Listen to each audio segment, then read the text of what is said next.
could have gotten hurt. Honestly, if you were like the kind of sleeper that moves a lot. Yeah, if I had rolled over, I'm like, thank goodness I didn't, cut out my eye or something. Oh my God.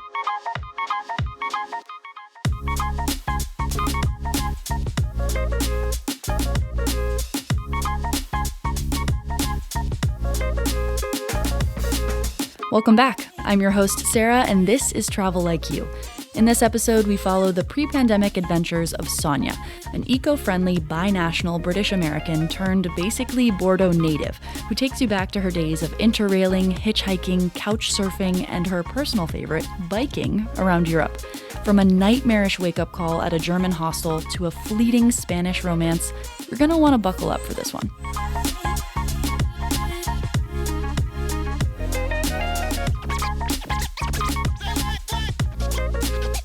Alrighty, welcome to the podcast, Sonia.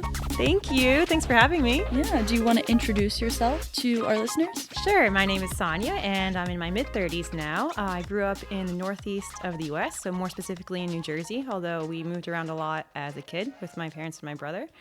And the last place I lived in the United States before coming to France was in Philadelphia.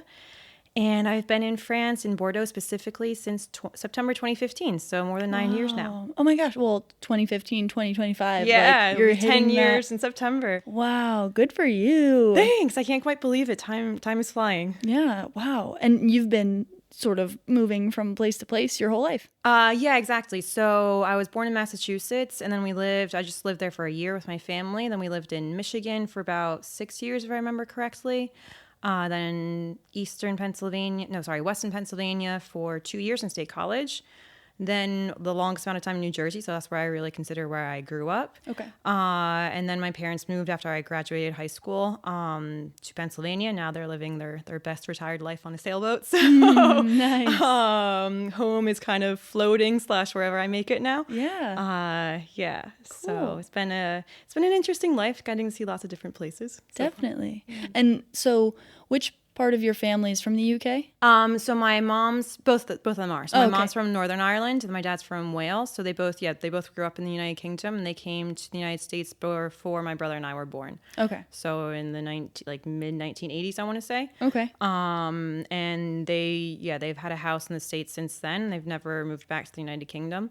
And they retired, I think about 10 years ago now too, and have been, they've been on their sailboat, kind of navigating the Mediterranean and living a very nice retired life. Wow, that's so cool. I'm really happy for them. It's been their lifelong dreams. So yeah, I'm happy that they get to live it. And it's also great being able to go visit them in these nice destinations. Hell yeah. Hey, it's in your blood. I mean, your parents, moved across the world before you were born. They basically passed that on to you. Yeah, exactly. They definitely, give them credit for giving me the travel bug, and 100%. And I also thank them for giving me dual nationality, because that would have made life a lot more difficult.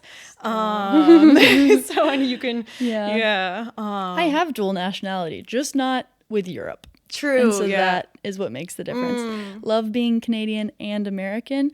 They each come with their own benefits. For sure. But if I also had European citizenship, that would be life-changing. It makes a huge difference, and I feel so lucky. Thank you, Mom, for being born in Northern Ireland. But I know many Canadians and many Americans who got their citizenship, so it's just a question of a couple of years, I think, for you now. Yeah, we'll see. Yeah, fingers crossed. I don't know what the future looks like anymore.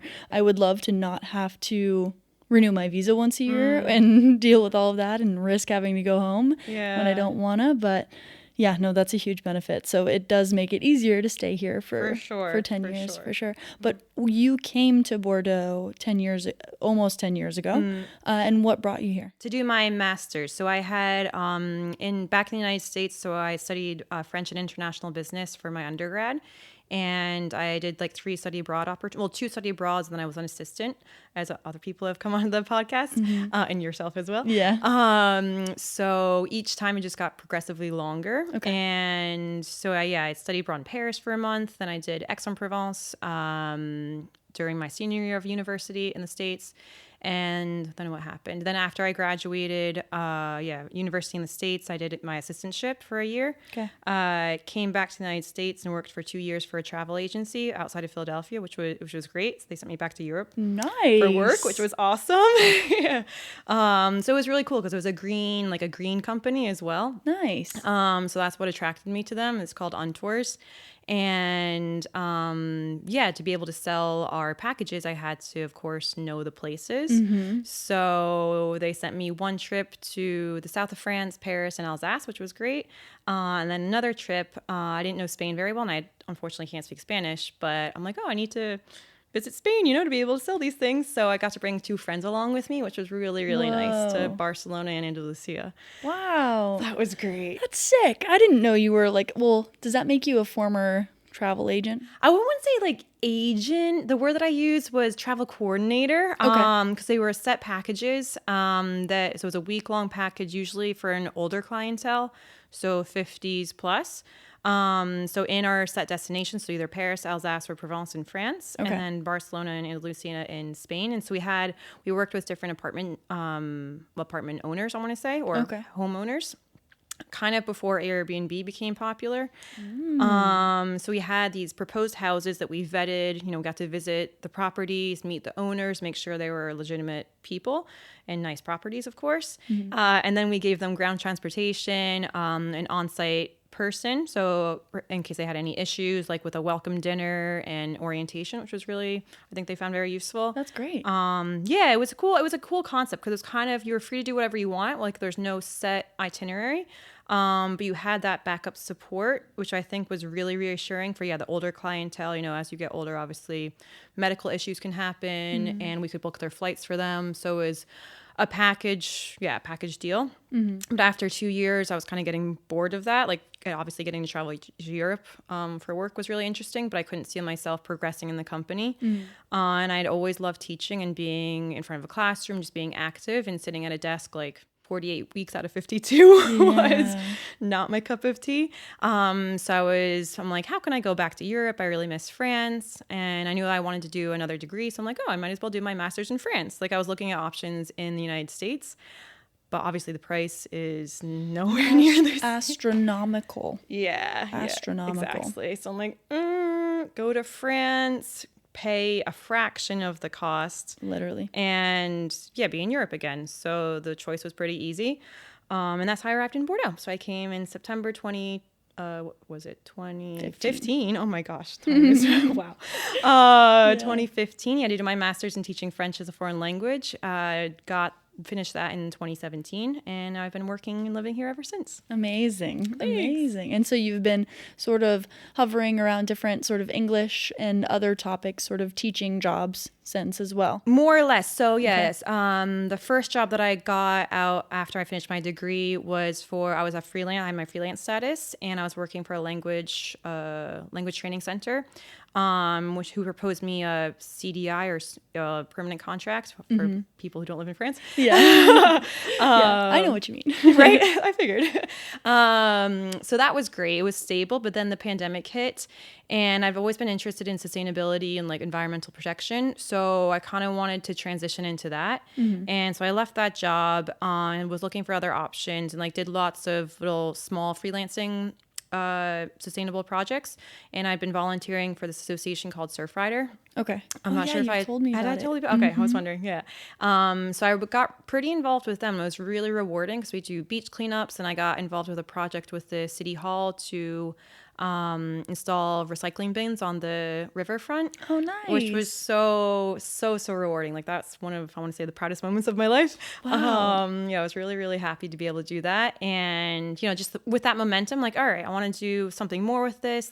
Doing it as a volunteer obviously is great, but I would love to get paid to do it too. Yeah. Sure. And dedicate more time to it, of course.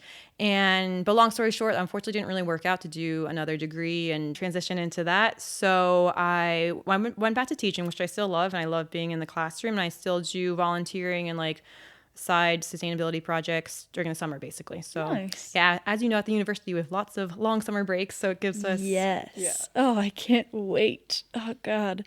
So you got a little bit of both, and you still get to do that. I feel pretty happy right now. Like the balance is pretty good. I mean, work-life balance during the semester, as you know, is not so good. But as we said, we can't complain since we have so much time in the summer. So yeah, I get to do more sustainable things in the summer and travel and like see friends.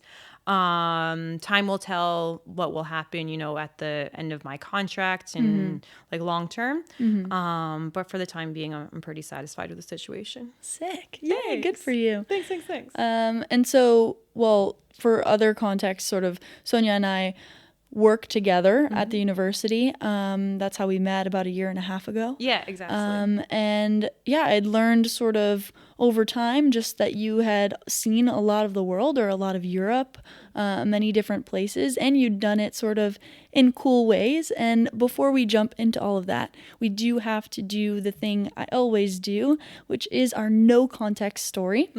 You have your one-liner, and you can decide, of course, at the end, not to give that context. Or if you do, all the better.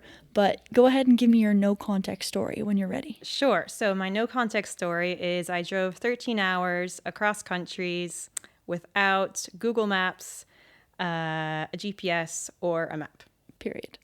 Wow. Okay, because I'm always really just so tempted to be like, ask a clarifying question, but I'm not allowed. And I'm smiling. The grin on my face is so large. I'm like, I just want to tell more. What? Oh my gosh, that's insane. I cannot imagine across countries. Yeah. Whoa. Okay. All right, because I could not already. Just if that's where you leave it, I'm impressed. So Well, you won me Thank over. you very much. I'm thankfully here today to tell a story. Yeah, right. Clearly you made it out. Yeah. Awesome. Okay. All right. So, you know, speaking of across countries, right? I know you've done a little bit of all over Europe.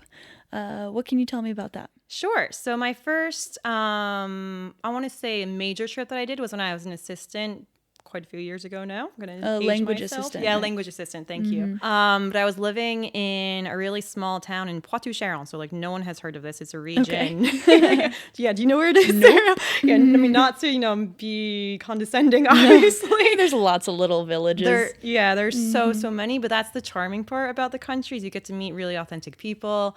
And so obviously it was not my first choice either, right? Like when you come to France, you want to be in somewhere like slightly better known. Yeah, but when you do the teaching assistant program, you can only just select a region and then they place you wherever. You can set your preferences, but when you come to teach English in France for this program, it's like you could end up wherever. I got really lucky and I got 2 big cities, but nice. But just outside 2 big cities, I should say. So I could live in Bordeaux. I could live in Nantes. Oh, that's great. You know what I mean? You were really lucky. I was super lucky. Compared to lots of other people who got placed in sort of middle of nowhere kind of places. Yeah. And your experience becomes vastly different. For sure. But no shade to the little villages. They're super fun, super cute. Honestly, I had one of the best years of my life. Like Awesome. as so many assistants have had, I think. So let's see. Yeah, it was 2022, if I remember correct. No, not 2022. 2012, sorry. Oh my gosh. Well, there you go. Yeah, that? big difference. It's Can okay. we nix that in the recording? I'm going to keep it in, actually. You're going to be like, take it out, Sarah, please. I'm like, nope. Oh my God, 10 years. Wow, math. Okay. Yeah, no, it's fair. 2012. Yeah, exactly. 2012. And so...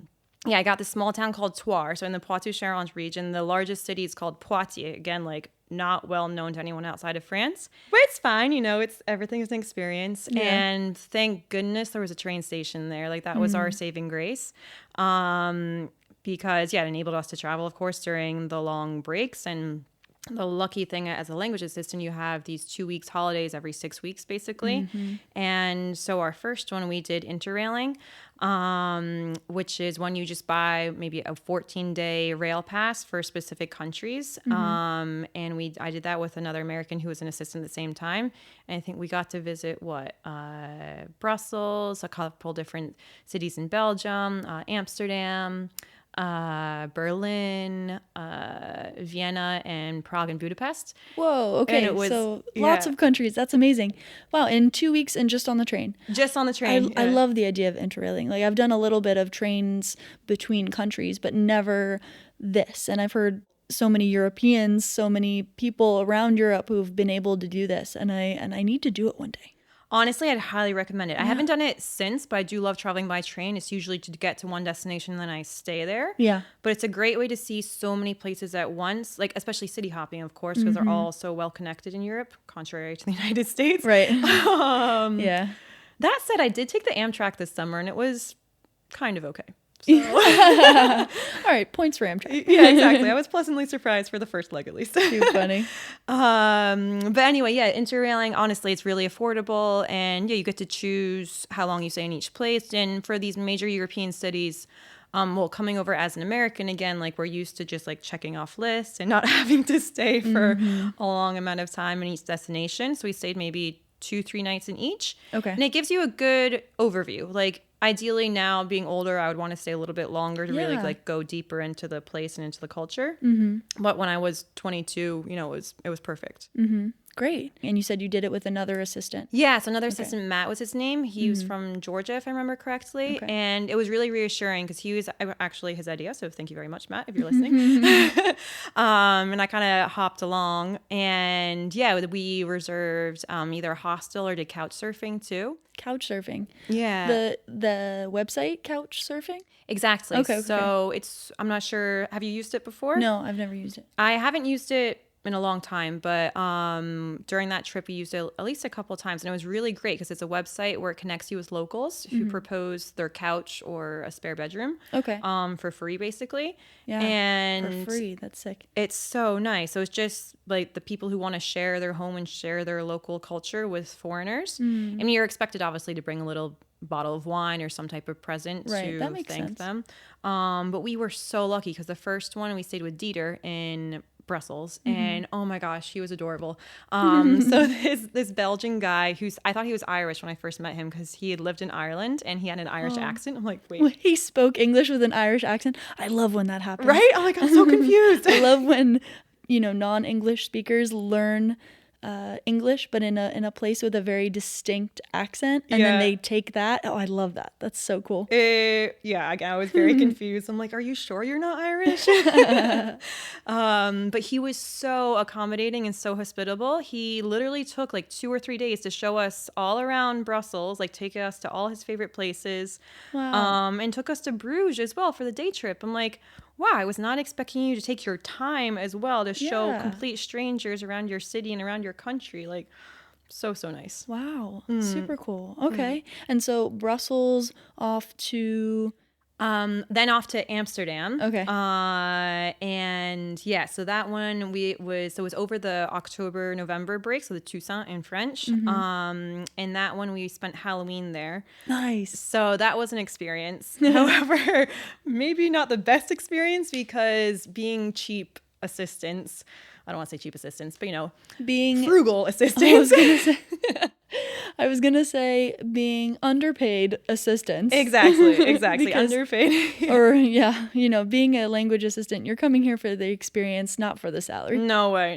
Yeah, so you got to be frugal. For sure. We were really lucky though, however, because we had the train station and we had free accommodation since we were in such a small town. They had a dortoir, like a dormitory on the campus where they allowed us to stay. So nice. All our money was spent on food and traveling, basically. Great. Okay, so as an assistant, you got to stay basically in the dormitory on your school's campus. Exactly. And so you saved a little bit of money that way. Okay. Yeah, that was really nice. I feel like it was the concession for being in the middle of nowhere. Yeah. So we got money to travel. So. Good. That's good. Yeah, okay. Yeah, it was nice. So you get to Amsterdam. Yeah, we got to Amsterdam, and I think it was the night we were leaving. Oh, we were planning our next stop, which was Berlin. Okay. And the train was at 6 a.m. and it was Halloween night. We're like, well, 6 a.m. train, is it really worth it to book a hostel for the night? Yeah. We're like, no, I don't think so. We'll just stay out all night and then just catch the train the next morning.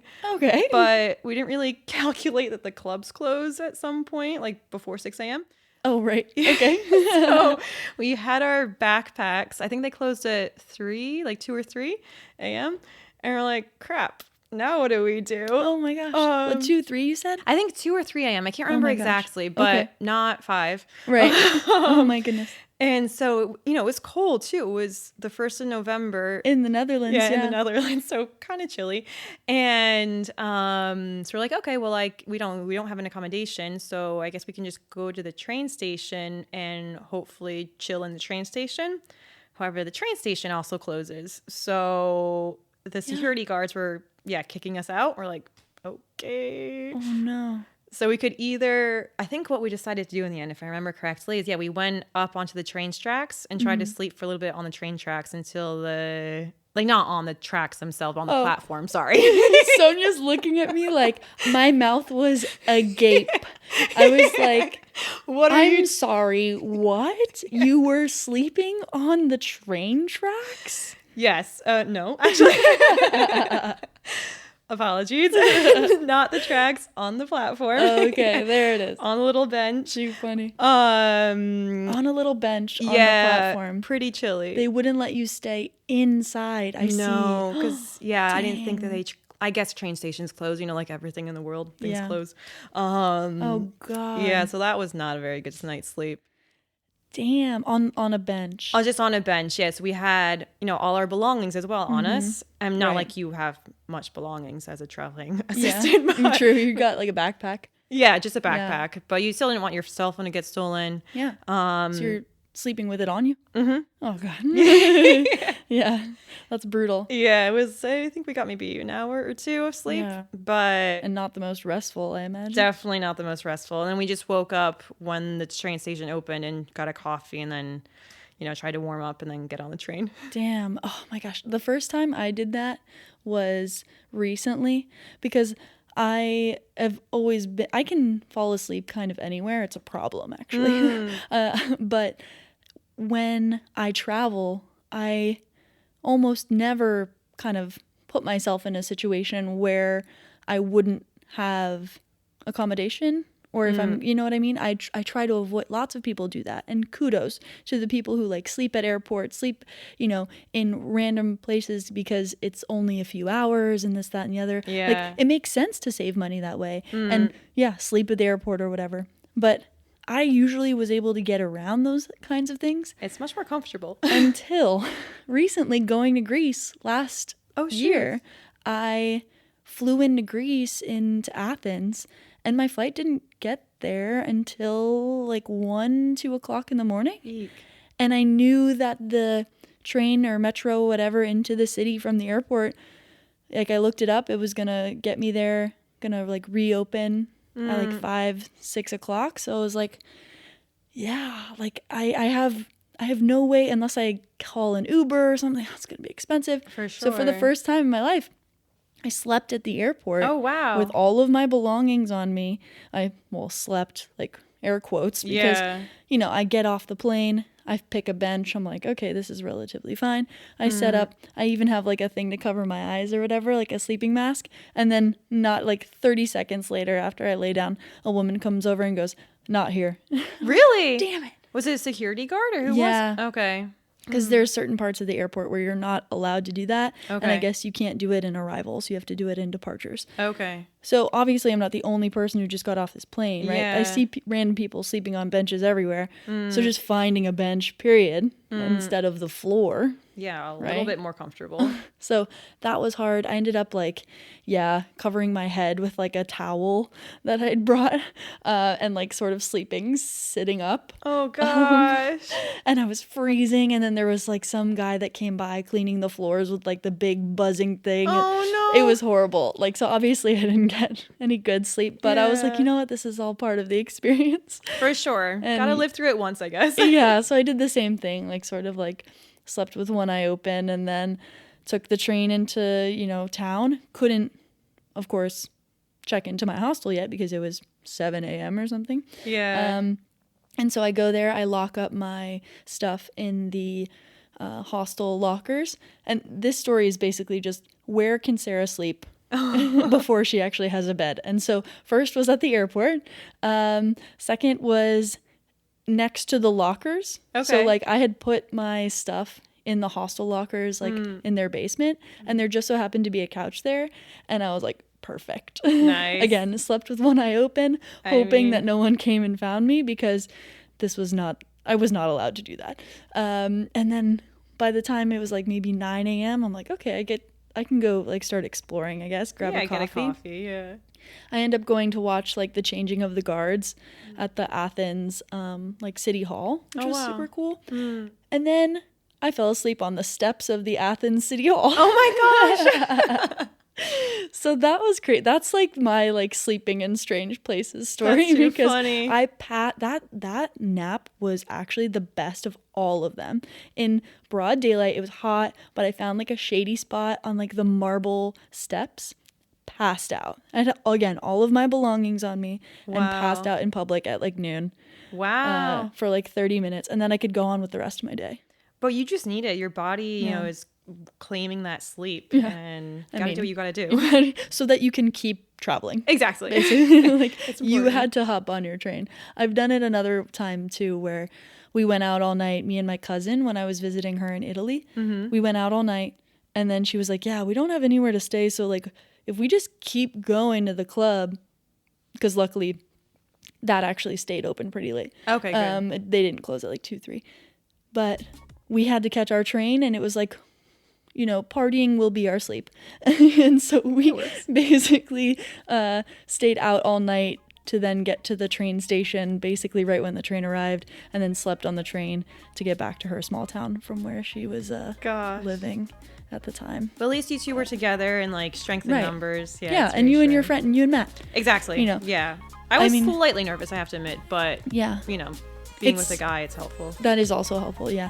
When I did it in Greece, I was by myself, but the first time I had done it was in Torino. Okay. With my cousin, and so maybe that made it a little bit easier to do it alone the next time. For sure.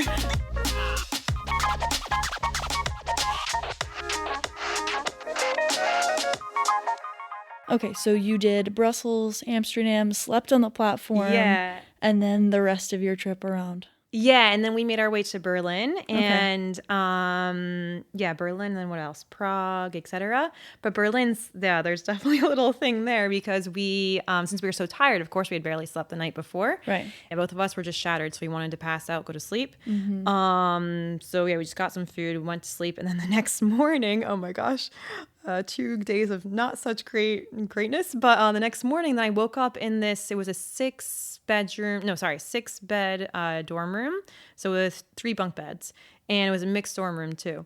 And so when we had put our stuff in the room, we'd seen, I think, 2 Swedish guys and a couple other travelers, but all guys. So I was the only girl. I'm like, okay, I'm kind of happy that, again, the Matt's here. Like, definitely feel more reassured. I mean, they seemed relatively friendly and pretty friendly, but it's just, You know, a solo woman traveling, or just period, like traveling as a woman, is always going to be a little bit scary, because you're in a new place with people you don't know. Then, you know, it's better to be on high alert than not, and too comfortable. And yeah, exactly. You never know. Exactly, you never know. And I woke up the next morning, so had passed out, and opened my eyes. There was literally a sharp, maybe 5-inch long knife placed on my pillow between my face and the wall.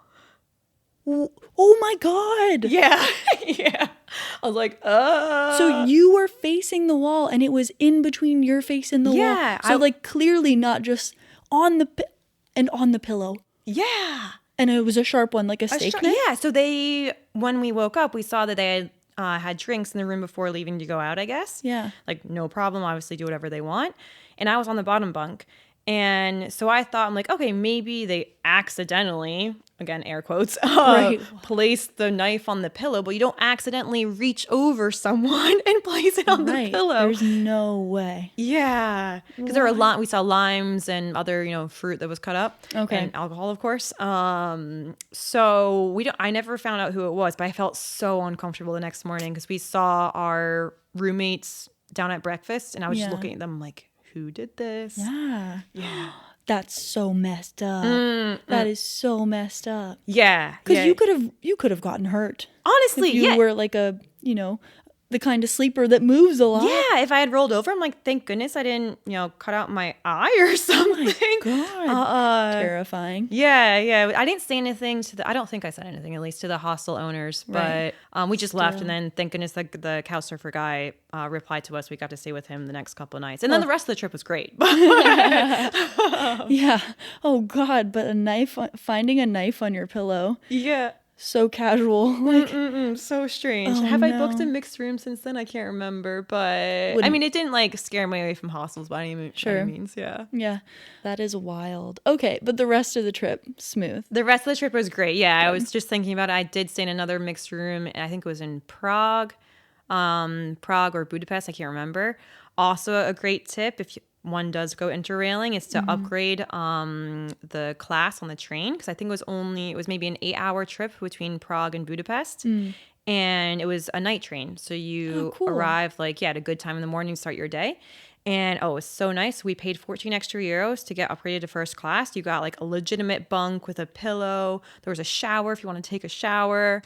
Only 14? Yeah. I mean, this was, again, like more than 10 years ago. But I bet it's 40 now. Yeah, probably. Dang. Oh, but still, I mean, it's the price of a hostel room, and then you get to shower, arrive fresh. Like, honestly, I got a good night's sleep on the train. No, that's sick. Okay, that's really good to know. Because, you don't think...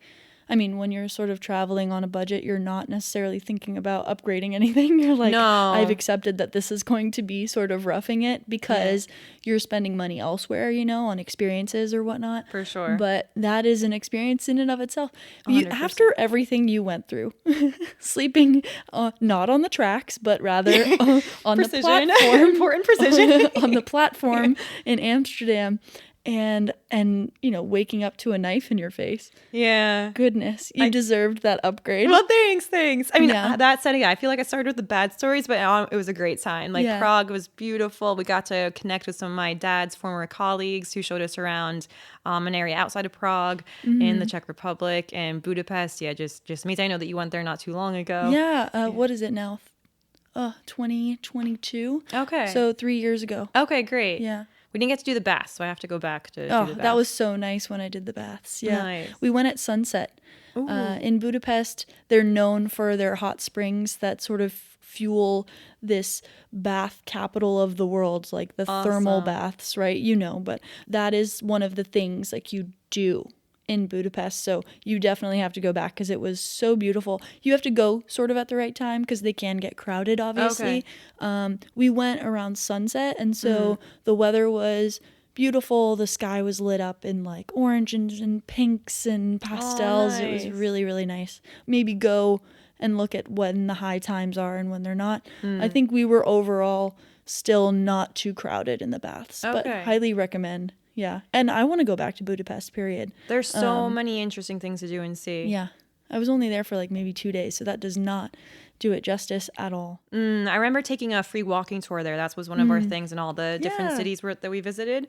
And there's such a great introduction to the city. Yeah. And then you meet so many new people, and we actually met other assistants that we got to meet up with like months later. Cool. Yeah, it was really, really nice. There was one, I remember this tour vividly. It was like the graffiti walking tour of Budapest. Oh yes, they do that. Yeah. You can do themed ones, so I always do a free walking tour too. Same. We actually did one in the States this summer too. Really? Yeah, in Philadelphia, which was really funny because I lived in Philadelphia, so I felt like the bratty student who could answer all the questions. You're like, I know the history. Exactly. I'm dead. And like being the only American on the tour too, who like teaches American culture. I'm like, I should just shut up now. Oh yes, of course you do teach that class. I'm dead. Because that reminds me, I went to visit a friend of mine in Germany, and we did a free walking tour in her city. Oh, nice. And so she's from Hamburg. Shout out to Caddy. We did a walking tour in her city, and she the whole time had all the right answers. Oh, it's so fun. And she was like, okay, they did a good job. When we left, they're like, okay, yeah, that was the right, representation of the city or whatever. Perfect. So no, those are really great. So, okay. But I'm glad, especially, 10 years ago, interrailing like that being still in university, right? Just after university. After university. What an experience to do so many countries, even if you're there for only a couple days. You did it by train, so you get all the, landscapes in between and stuff. Sure. That's really cool. Yeah, couchsurfing as well. I did that many times afterwards. Oh, so cool. Yeah. It was a good experience. Yeah, nowadays you've got more like Airbnbs and stuff like that. I haven't heard of someone couch surfing in a while. So it's something that I feel like I forgot about. Yeah, I think it was really popular around 10 years ago, but then with the advent of, well, not advent, but the growth in Airbnb. And just all those kinds of things. Exactly. It's true. Kind of, maybe there are less people who are sort of welcoming into their homes, strangers and stuff. Say. And then I think it's more reassuring as well on the traveler, like knowing that you're paying for a service. Right. And that there's some guarantee behind the service, like with booking.com or with Airbnb, like if ever anything goes wrong. Yeah. There's usually backups, but it's true. With couch surfing, you are relying on the kindness of strangers, literally, which you can't always do. Sure. But I think we both know in sort of a funny way, you can rely on the kindness of strangers. Like, definitely. There's so many examples. Special thanks to Group Fen Expert, Southeast Florida's premium impact window and door installation specialists, protecting customers and providing the highest quality products, installation, and consulting as a family business since 2001. Thanks, guys.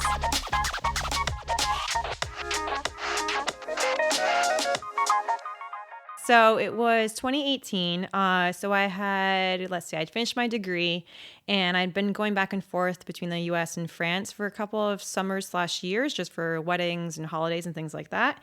And which I was very happy to do, of course. But I'm like, well, I'm not really traveling for me, Like I had gotten this travel bug. I'm like, I want to see more places in Europe, more of France.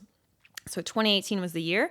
And so in May of that year, I decided to book my first solo trip. I'm like, none of my friends really wanted to travel. So I'm like, well, I want to go away. So I'm just going to do it myself. Whatever. Good for you. Thanks. Yeah. And normally I would consider myself a pretty organized person. But this time I just didn't really know what to expect. And since it wasn't the high season, I felt comfortable, not booking and like organizing everything in advance. I just kind of wanted to go with the flow. YOLO. Yes, especially 2018. Yes. Then the world changed. Literally. So it was a good time to do it, I guess.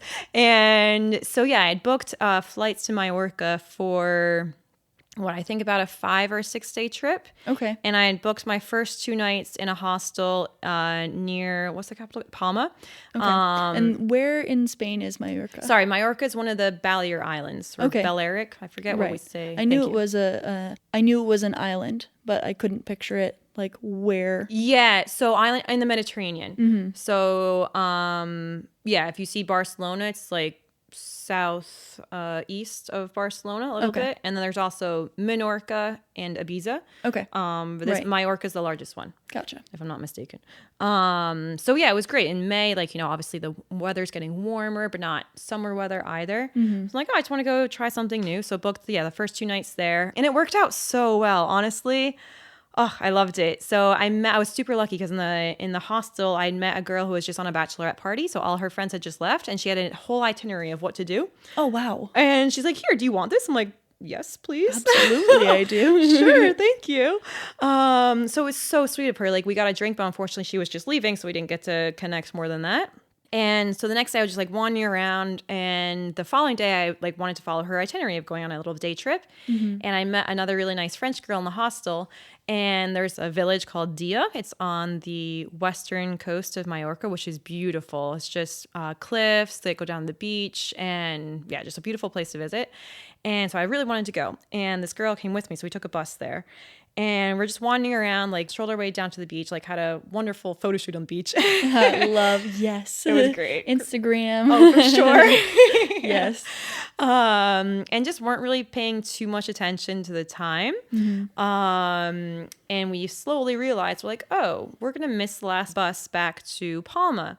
We're like, but like, we really don't want to leave. I'm sure we could just hitch a ride back. Whoa. It's like an hour and so trip.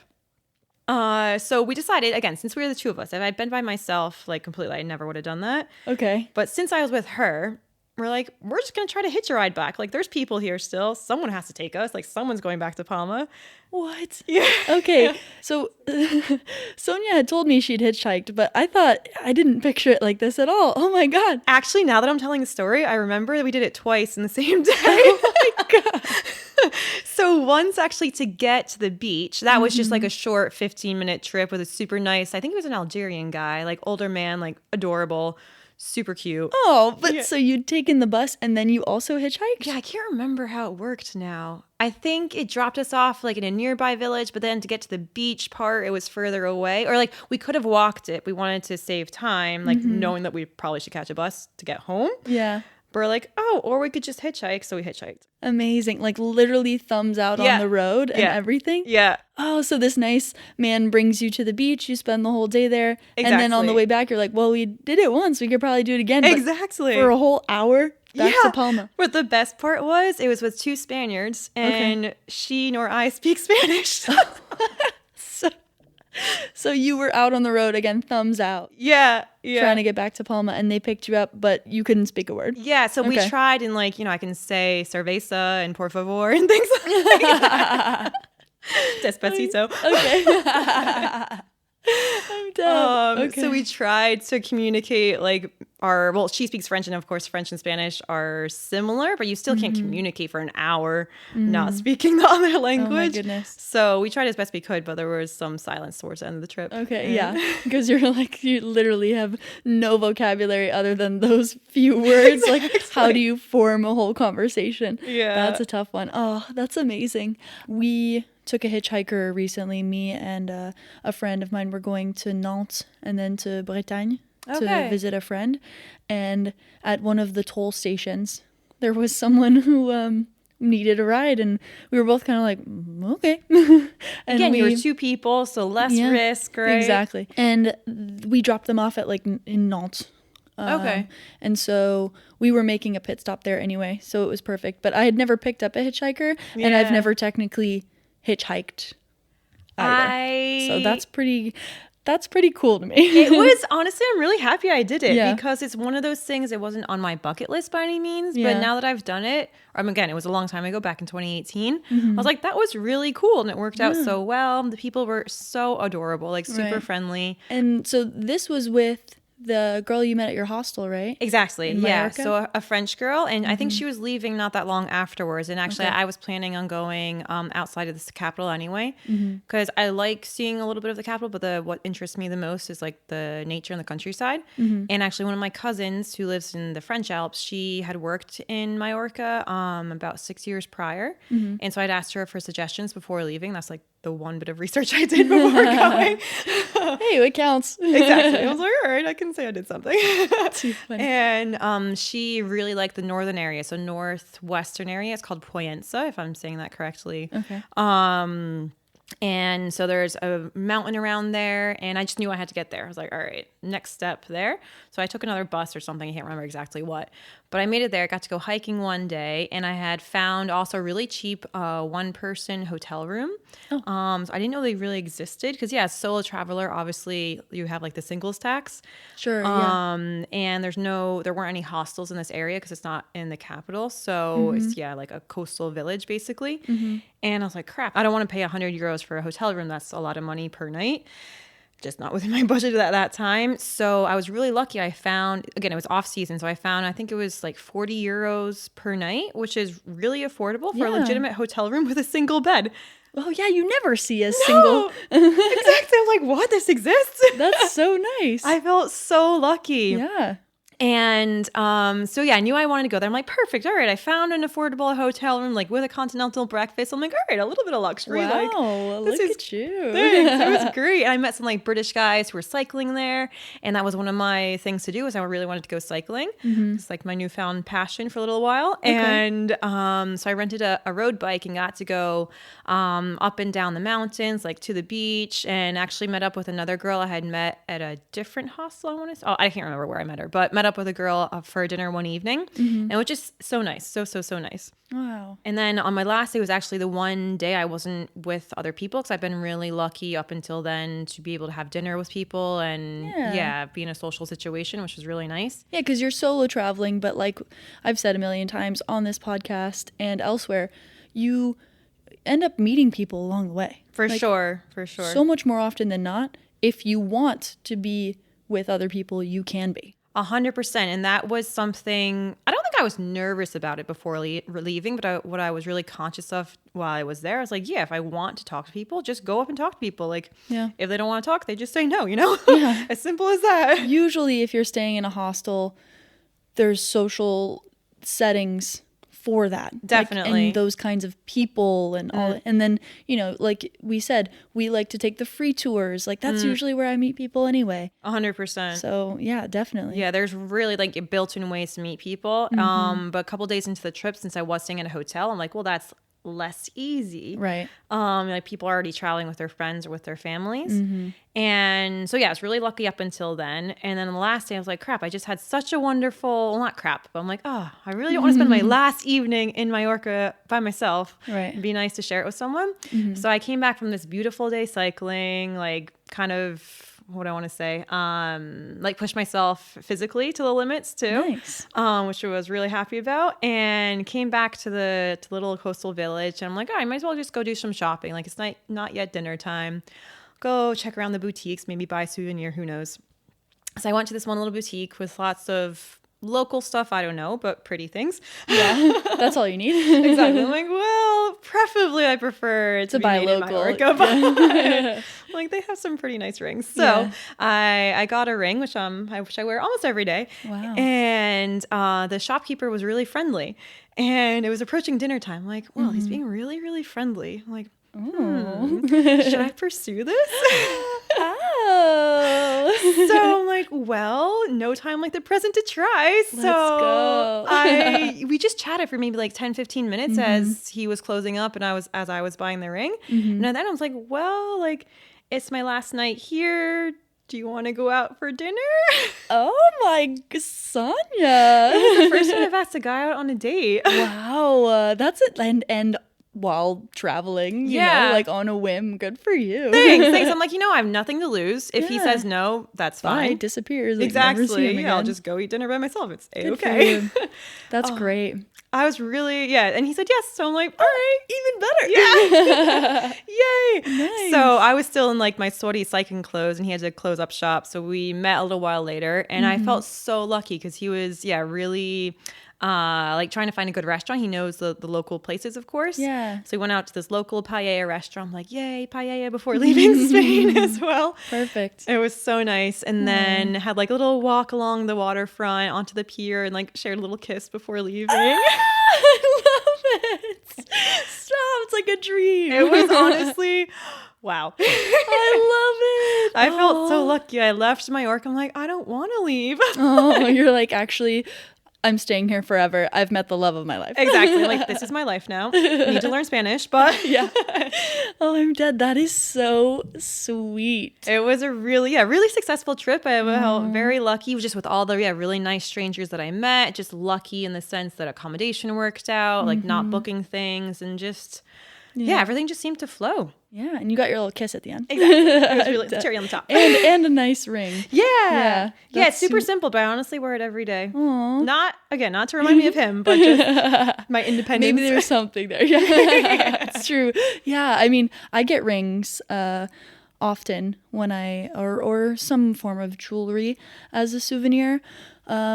If I see one that I like, especially when I'm traveling, I'll look out for jewelry, especially. I'm wearing two right now. One that I got in Berlin. Okay. And another that I got in Copenhagen. Oh, nice. And speaking of that, actually, this relates back to your story. Ooh. And asking people out. So this was last May, when I was still single, and I was in Copenhagen with my friend Ava, and we had taken a free walking tour, and I thought that the guide was super hot. And I've had luck in the past with taking free tours and I usually either meet a friend or a potential date Nice. on these free tours, or I did in the past. The old me would do this.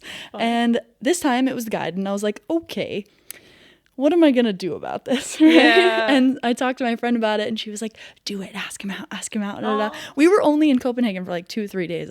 And I was like, I'm not going to ditch you Yeah, to go you hang guys out are with there this together. guy. Yeah. So she was like, no, do it. And I was in the mode of like, well, again, worst case scenario, he says no. Exactly. And we move on. So we do the free tour, and I don't work up the courage. I can't. I'm like, ugh, the end rolls around. And like, I always stay after to ask for like recommendations at the end, but I couldn't bring myself to do it. I couldn't. And so Oh no. I was like, damn it. I didn't have it in me. So we go on with our day, whatever. She was like, chase him down. I'm like, no. How are you going to chase him? Do you have his number? I don't think so. No. Sometimes they do give you like their WhatsApps or whatever. But no, she literally meant chase him down. And I was like, no thanks. So we go about our day. It's fine. The next day, we realized we had only done like half the city on our tour. And so we were like, oh, maybe there's another free tour that we could do for the other side. And in Copenhagen, there's this old anarchist commune called Christiania. Okay. And we wanted to see that side of the town and Christiania. There are no tours inside, but there are tours that cover that side of town and then lead you to it. Okay. And so this is where I got the ring. But turns out we book another free tour, and guess who our guide is? Lucky you. So I was like, no way. So we get there. It's destiny. Oh my God. So we get there and we're like, oh my God. And of course, he recognizes us. We were just there the day before. So we take the tour, we do it. And the whole time I'm like, all right, well, I have to now. Like, this is my next shot. And so the end rolls around and my heart is beating out of my chest, like ridiculous. Yeah. And there's this old woman who stays back to like ask him questions too. And I'm like, all right, get out of here, lady. Yeah. I'm trying to work my magic. Come on. You already have your husband. Move on. Yeah. And so it's funny because she's like, can't figure out her phone, and so he and I are like helping this old lady with her phone. Ava has walked away completely because she's trying to give me the space to ask him. So finally the old lady leaves and I go, hey, so I'm sure you get this all the time, but I really enjoyed your tour and you seem really cool, and so I don't know, I was just kind of like, I hope it's not weird, like feel free to say no, like I'm just justifying, like trying it out, like not getting to the question. Yeah. And finally I was like, I just thought you were cool. I was wondering if like I could get your number or something. And the guy goes, and he's smiling like the whole time, like, and he at the end just goes like, oh, I'm sorry, like I have a girlfriend. Shoot. And I was like, oh, and immediately I just went from like energy super high to okay, Relief. like no big deal, you know what I mean? Like, because he was nice about it. I'm sure he didn't mean like, quote unquote, sorry, I have a girlfriend, but right. he did say like, if I didn't, I would love to, but that's not possible. And I was like, okay, no worries. Like, have a good life. Yeah, exactly. He just started to say no, I'm sure. Like, yeah, nice way to put it. No comment on any of that. Just like, he made me feel better about the courage that I worked up to ask. And at the end, I was like, you know what? That's rejection therapy. It's, wasn't so big a deal. No, right? And, I move on with my life. Yeah. But get to spend time with your friend. Yeah, exactly. And that was the most important part, right? If she hadn't been so encouraging of it, obviously I wouldn't have done that. And so I figured I'd test my luck. But no, nothing's ever come of that since, you know what I mean? But okay. It was just like one of those things that like, I'm traveling, why not? Yeah. I'm gonna leave and disappear. Exactly. You're in such this mindset. It's like you gotta try, and if you don't, you'll regret it if you don't try. Yeah. And you're just free to to be who you want to be. And for the record, he seemed really cool and really nice, and like if I could have kept his contact as just someone to know in Copenhagen without, anything else attached, that would have been super cool too. And so I don't hesitate to do that when I travel Like, Yeah. why not keep a contact just in Definitely. case? Anyway, it was a no at the end, but one of those things that like I really appreciate, I love about your story because Oh, thanks. yeah, it's so cool that you like took the risk and that it, in your case, worked out. Yeah, I felt very, very lucky. And it was just such a nice way to end the trip too. Like trying lots of these new things and asking a guy out for the first time Yeah. and working out and just ending like on a pier watching the stars and kissing this beautiful Spanish man. Wow, what more could you ask for? Not a lot. I really liked it. That's awesome. So it made me also want to book another solo trip because I'm like, well, this one worked out so well. And again, like my friends didn't really want to travel that summer. They were going back to the States or doing other things. So that same year in August, I booked another trip to Malta. Oh, nice. Which was great. And that time was for 10 days, which I think, now looking back at it, I haven't done actually another solo trip since then, but 10 days is probably the max I could do by myself. Oh, you think? Okay. So I do want that social contact. And like, of course, as we know, you can find it by meeting strangers, but I don't want to have to rely on it either. Like I kind of want to know that I'll have someone to talk to. Very fair. Very fair. After 10 days, like again, like 5 days, whatever, a week, okay. But 10 days, I'm like, if I'm just stuck with my thoughts the whole time. Yeah. Yeah. Normally you would have contact with people. And that said, like if there is somewhere I really want to go or something I really want to do, I'm not going to stop myself from doing it if no one can come with me. But if I have a choice, it would definitely be with friends, family, partner, something like that. Yeah. No, and I think that's totally true. People always like to also, I do, romanticize solo travel. But I just went to Lisbon with my partner and I remembered all the reasons why I love traveling with someone too, because there's so many advantages in that way as well. Like, For sure. we were in the airport and I was like, oh, you know what I love about not being alone? I can leave my stuff with you and I can go to the bathroom.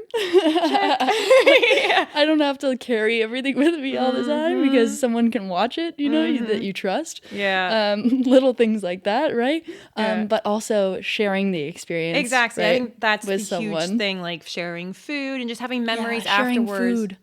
Definitely. And and then having someone to talk to about those memories that you've just created. For sure. Yeah. So I get it. The connection to experience something also with a friend, a good friend or like your family. Yeah, and I feel like as we get older too, we see less and less of our family and less of our friends. Yeah. And so like it is, the special times in life, like trips and things like that, where you really do get quality time together. Maybe, solo traveling is something that you appreciated more when you were younger and wild and free. Exactly. And now, it's more about the experience itself and sharing that with other people. You definitely change For with sure. the time. Like, there will be a day where a hostel's just not going to do it for me. Yeah. And I'm going to have to, actually stay in hotels and stuff like that. Hopefully the income comes along with it. You know what I mean? It will.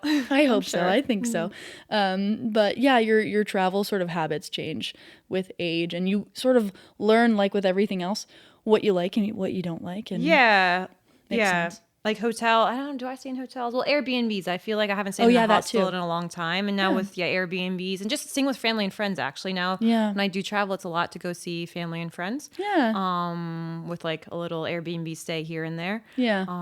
Yeah. And in Malta, were you in an Airbnb or were you in a hostel? Or? In Malta, so this is still 2018. I was still in my hostel phase, I guess. Now I moved on to Airbnb. But I had booked, so similar to Majorca, I had booked maybe 2 nights in a hostel in Valetta, the capital. Okay. To be able to explore the capital, which is very interesting. If you have the opportunity to go, there's a great wartime museum and just a really interesting capital. But anyway, so I booked 2 nights there, and then similar to Majorca, I'd seen that there was availability elsewhere on the island. And actually, Malta is Malta, the country, is made up of 3 islands. The largest one is actually called Malta. There's Comino, which is a little one in between that one and Gozo, which is the second largest. Okay. And so I really wanted to go to Gozo because that's the most like natural hiking one. Okay. And so I eventually made my way there. But the great part of the story is I was able to meet a really, really nice bartender who I think like took pity on me because it was those awkward time, like doing lunch by myself. I don't mind doing breakfast, obviously is okay. But it's just the dinner time. Like that's when I'm least comfortable going out to eat by myself. But I don't feel comfortable at a bar. Like when people are drinking, laughing with their friends. I'm like, what am I supposed to do? Am I supposed to look at my phone? We've talked about, with Hannah's episode, exactly. I've talked about it. It's awkward. I don't know what it is about dinner. It is definitely the hardest for me too. Yeah. So I was really lucky. This one, like not too far from the hostel. And so I just got a quick and easy dinner.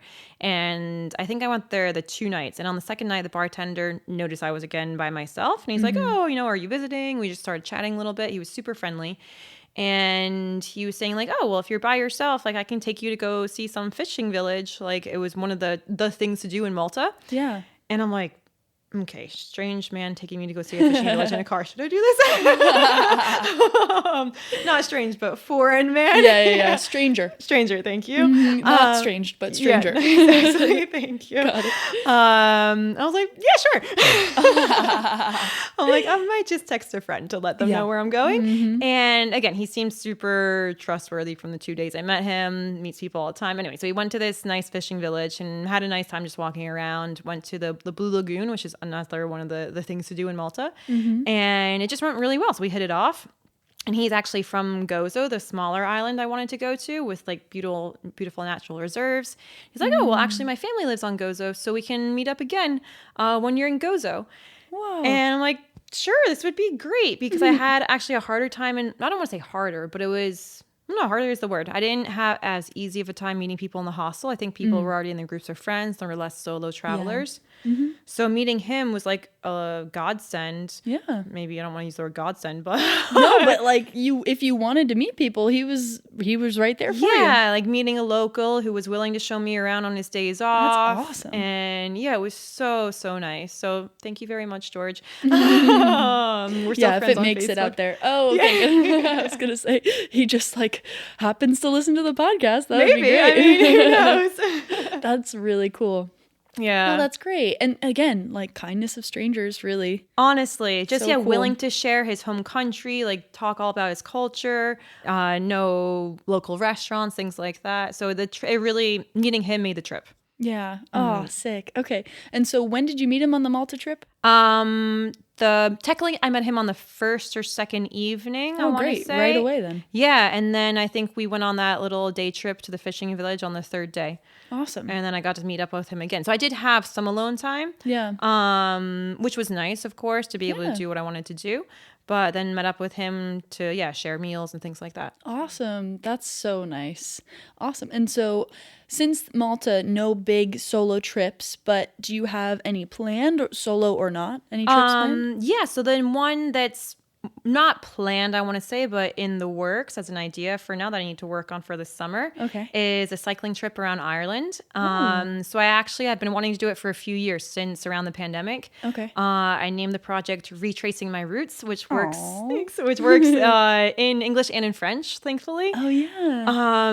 The idea was to go from Bordeaux on my bike all the way like through, we'll take the ferry over from Brittany to England and then England up to Ireland and cycle around and see my family in all of the UK and Ireland. Whoa. That is so cool. Thanks. That was the idea. And I was like, I don't know what I'm going to do. Obviously I have to plan the whole thing. And this summer, actually, we're going to be in Ireland for my mom's 70th birthday. So I'm like, I'm going to do the reverse. Well, the idea is to do the reverse trip. Okay. And so fly my bike over.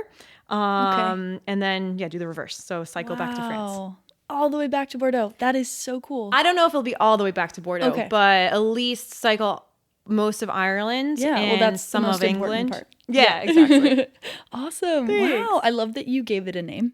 Thanks. As you should, So I feel like every legitimate, I don't want to say legitimate, but a project needs a name. And I want it to be like a legitimate thing. I want to meet, I want the word roots to have a double meaning. Roots, like my family roots. So meeting up with as many not friends, but family as possible and friends as well, if possible. But also like maybe meeting some local farmers or like having some relationship with the earth and like sustainable farming. Nice. And maybe like interviewing local farmers along the way. Oh. So it's all just ideas for the time being. But, I have time. It'll be in July. So now until Cool. July. Very nice. Wow, I had no idea. That's so amazing. Yeah, I've been wanting to do it for 3 years. And I'm like, no time like the present since Yeah. I'll already be in Ireland this summer. So That is so cool. Good for you. Oh, I'm so excited. thank you. You're going to have to, well, after you do it, you're going to have to come back. For sure. Yeah, and we'll have to hear all about it. I would be happy to.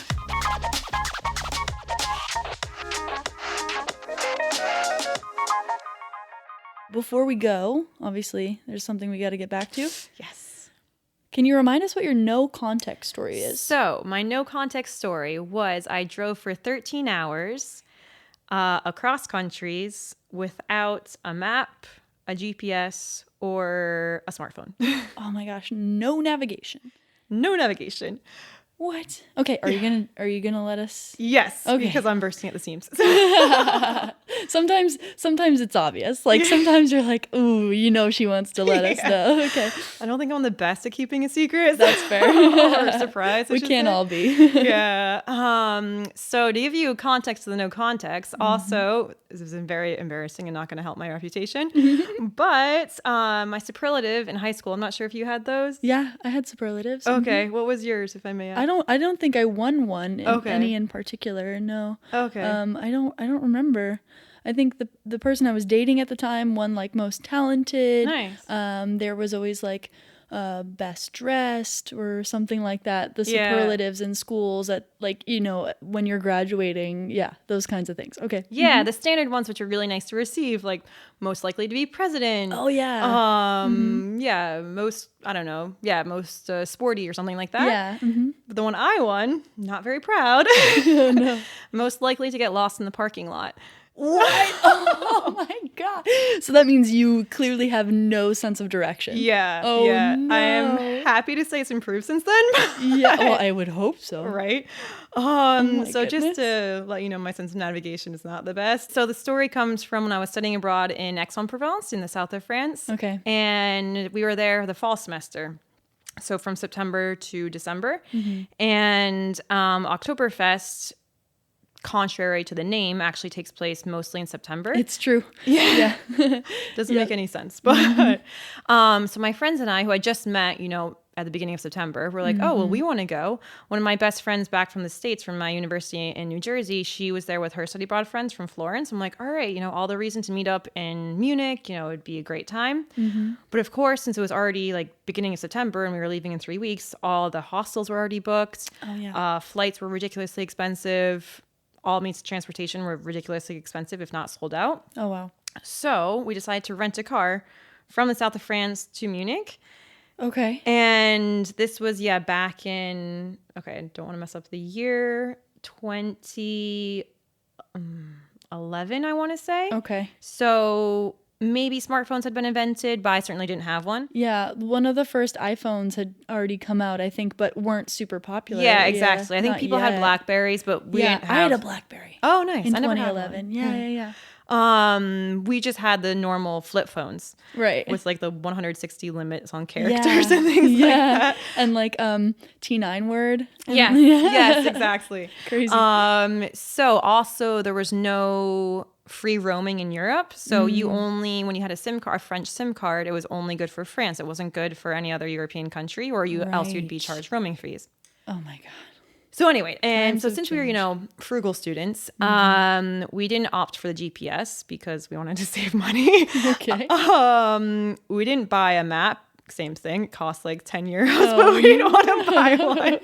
Well, maybe not 10 because you'd have to buy 3 maps. Going from the south of France to Germany, you'd go through Italy. And so Okay. that's a lot of maps, That's a lot of maps. Yeah. Hey, whatever. So my really adorable and very kind host sister, she just wrote down on a piece of paper the major European cities we had to pass through. Yeah. And we got there. What? Yeah. They just told you, okay, you got to pass through, I don't know, like Paris, whatever. And then you just, you read the road signs. Yeah. Oh my God. It was insane. Like, oh my God, I don't know how we did that. Again, knowing my horrible sense of direction, like, thank goodness we Wow. arrived. And I mean, I'm sure your French was all right. You'd been studying abroad, but like driving in another country on top of that? I don't know if I could do that in the US. Which was fine, but... and a stick shift. I don't know if I could do that in the US, let alone in another country, in several countries. You said France, Italy, and Germany. Exactly. Whoa. And we made it there without getting lost. Again, I don't know how. Unbelievable. Yeah. So I think in Europe, it's not the same as in the States. It says the direction in the city of where you're going, not necessarily like the number exit or... Yeah, it's just maybe it's a little clearer here? I think it is a little clearer, to be honest. You just have to go through, I don't know, like Nice, and then through Milan, and then through another German city. Hey, but you should take all the credit. Whether it's easier here or not, that is still super impressive. I mean, we were 4 in the car, so it wasn't just... 4 brains. Yeah. Yeah, exactly. Multiple other navigators. Yeah, thank goodness. Okay. And you said you were driving stick shift too? Yes. Right. And normal over here? Yeah, normal in Europe, right? Yeah. And like, since I have European parents, thank you, Dad, very, very much if you're ever listening to this. He taught you stick. Yeah, he taught me stick, and he was adamant on teaching me stick. Good. I was a brat, and I was like, why are you making me learn stick? Oh, yeah, I completely understand. My dad also... I'm going to say tried to teach me stick. When I was 16, I'd already known, obviously, how to drive automatic. Yeah. But I was learning on like this old pickup truck. And I just remember crying in the driver's seat because I would get stuck on hills at like stop signs and stuff. And I was like, I hate this. So I have not driven stick in like probably 13 years. But I really want to relearn because it's so important to know how to do that in Europe. Definitely. Ugh, but yeah. But yeah, shout out to Sonia's dad. Yeah, honestly. Thank you, Howard. So that was really helpful. And yeah, we made it to Oktoberfest in one piece. All of us were there like relatively on time. And then we had reserved a campsite. And yeah, went on for about 2 days participating in Oktoberfest. Okay, so partying, drinking, doing all the fun stuff you Exactly. do. Okay. Exactly. Awesome. And I have to say the Germans live up to their reputation of being very well organized. Okay. So we'd reserve this campsite, and they give you a bracelet with the address and the phone number of the campsite on it. Oh, nice. Like, yeah, really, really smart. When I first received it, I'm like, okay, that's, I guess, useful. Yeah. It actually really was useful. Yeah. Because we, went drinking at Oktoberfest, had a great time. Came back, we couldn't, again, not having a smartphone, we didn't know exactly where the campsite was. Yeah, normal. You were just out partying. I was just thinking, like, nowadays, I bet it's like, a link or something. Yeah, but what QR happens if your code. phone dies? Exactly. So the bracelet's perfect. Yeah. So we just went to the tram stop, asked the police officer, like, excuse me, how do you get here? And we pointed the address on our bracelet. He's like, oh, okay, take this tram and get off at this stop. And I'm like, thank you so much. Oh, perfect. Yeah. Awesome. That's so cool. Oh, great. And then did you drive all the way back? We did drive all the way back. Just following the signs? I guess, yeah, just following the signs in the reverse order. You're like, I guess. We did get lost on the way back. I think we took a wrong turn somewhere in Italy. And we wanted to stop for a nice long lunch along the Mediterranean, like with a coastal view, but that didn't quite go as planned. So I think, if I remember correctly, we stopped in a gas station and consulted one of the maps. Didn't buy it. Ooh, okay, sneaky. Consulted it, yeah. Okay. And then eventually found our way back somehow after that. Wow, but still, that's super cool and impressive. You got a little too comfortable on the way back. Yeah, I guess so. But nonetheless, wow, good for you. Like nowadays, cell phones and SIM cards and like, GPS and all that's a lot more. You don't think about it. You just type it into Google Maps or into on any other application. And you really don't think about it. It's true. But good for you. But that's another thing that like you get to say you did. Thanks, true. Which is super cool. Never forget that story. That's for sure. That is awesome. Well, thank you so much, Sonia. My pleasure. Thank you so much for having me, Sarah. And your stories were amazing. So I know you have already, but if our listeners have not already followed travellikeYou.pod on Instagram and TikTok, what are you waiting for? There you can get extra travel inspiration, behind the scenes content, and a place to drop your thoughts and questions and comments, of course. And if you want to be featured, you can always send me a DM or email travellikeyoupod@gmail.com. And of course, if you want, leave a 5-star review, thumbs up, subscribe, do all those things you're supposed to do if you love the podcast, and check the episode description for the places we mentioned. Do it. Bye.